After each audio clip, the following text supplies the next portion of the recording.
it becomes easy to attack him. But and now making him lose that. And I think that's the same thing that Sifuna is looking at. But and now he's assuming like where I am. But now the problem you is tell me, living in this fear. For how long are we gonna keep living in this fear? There has to be someone who'll have to take a risk. And if 2027, when it gets closer to the elections, let's say a year to the elections, a few months to the elections, it's easy to defect. So now this is the point to break, and someone needs to break. There's of course actors who are playing outside, like the likes of Morara. I mean, of course, he's experiencing some challenges. This was never gonna be an easy thing.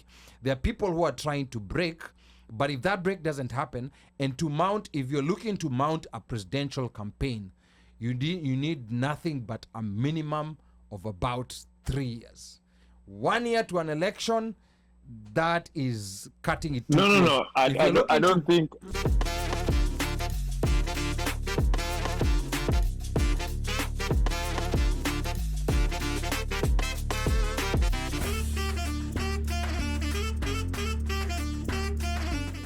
I think with the consequences, I agree, Mika, very, very well said. The consequences. I think the other part, let's appreciate what history has done, what history has happened in Kenya, from the Mokenya movement. Yes. If you look at how the leaflets were being sent, how they communicated, they had their own way of communicating. Remember that time there was no social media. That was their social media, those leaflets. And these guys were older. Yeah. Let's say in university professors. Mm-hmm. But then you got these kids later on, the Gen Z. History, they have a part in history now. Anytime we talk about June 25th, we'll always be talking about the Gen Z. Absolutely. Because for them, they went on the internet, X Spaces, they commanded those X Spaces, talked about it.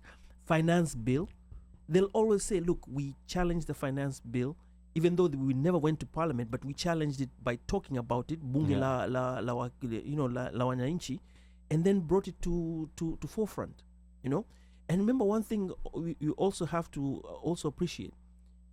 They're smart enough. There was that time when they said they're going to go to occupy the airport. And everybody rushed to the airport, and then the cops rushed to the airport. Rushed the airport, and then they went opposite. They went the opposite direction. Yeah.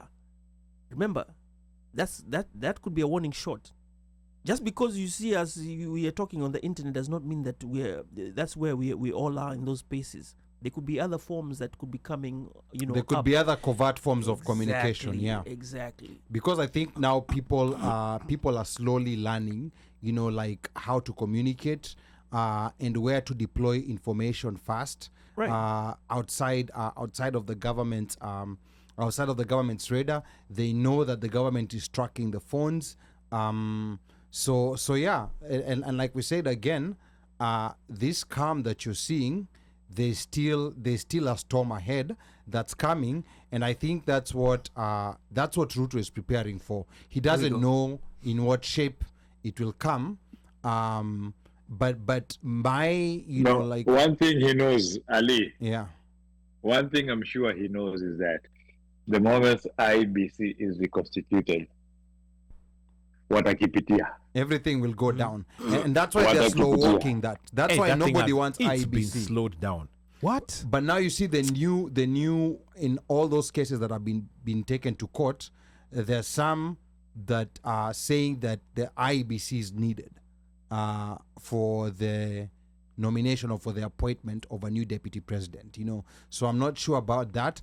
It will be very interesting to see what happens in the courts next week and in the few weeks to come, because this is another forced civics class where there are so many variations coming of why this cannot be done, and the question is, was why the rush? Like the Constitution contemplated, like some time is going to be needed, so it gave enough time, but there seemed to be a rush, like Bandio was mentioning.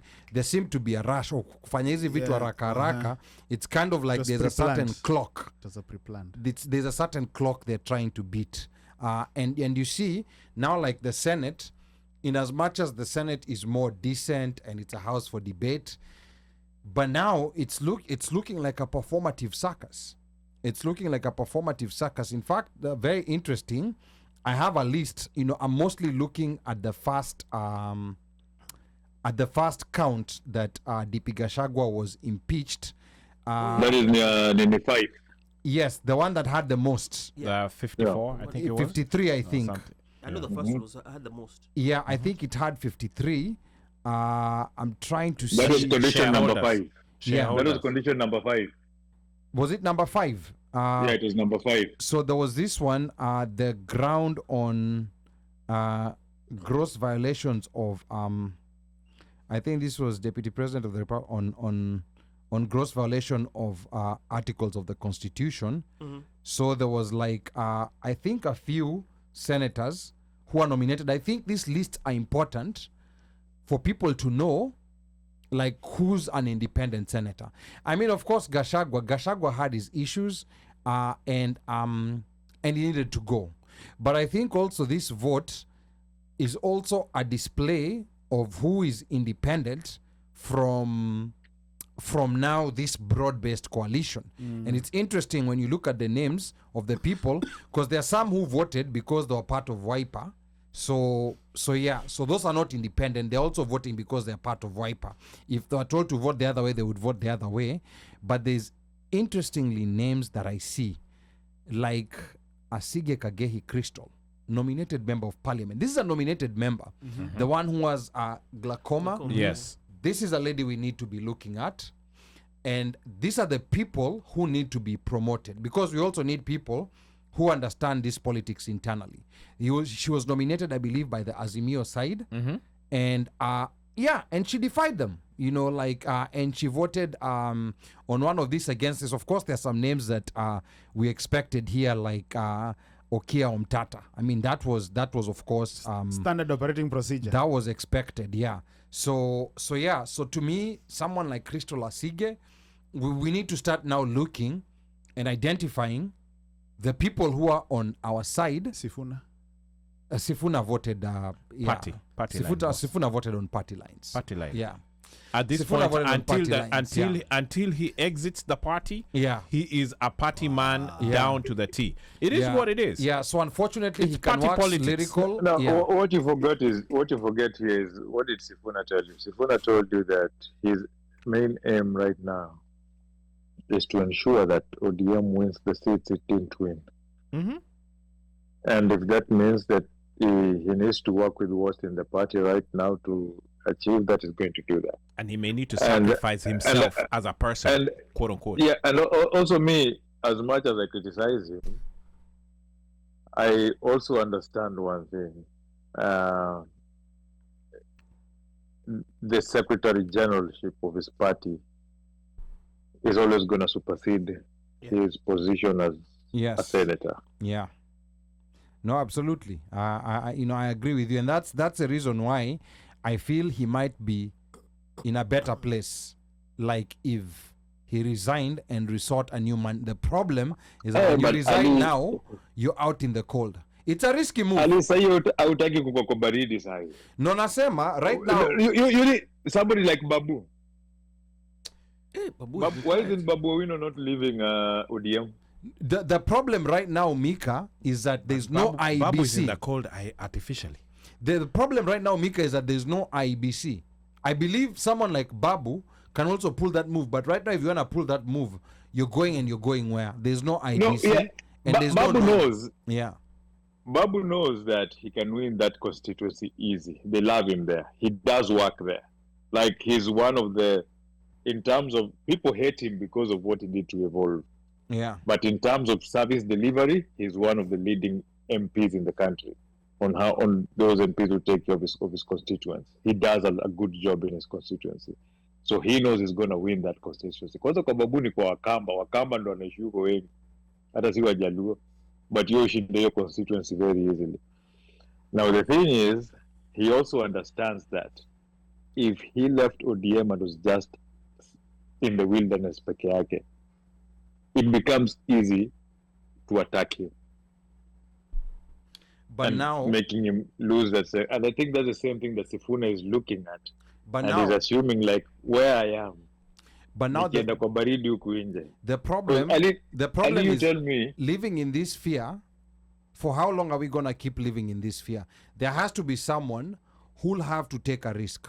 And no, ikifika 2027, when it gets closer to the elections, let's say a year to the elections, a few months to the elections, it's easy to defect and move. Mika, and actually, let me say but something. 2 years of being fought. Let me say something.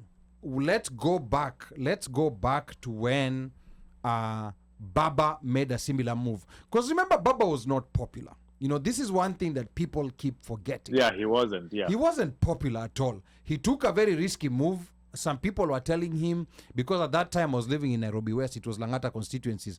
I remember we used to attend these rallies as kids, and you know, some people were saying, you know, Ali, like this. You are mobilized. Eh? No, I was a kid. I was Ali, you were a what? I was a kid.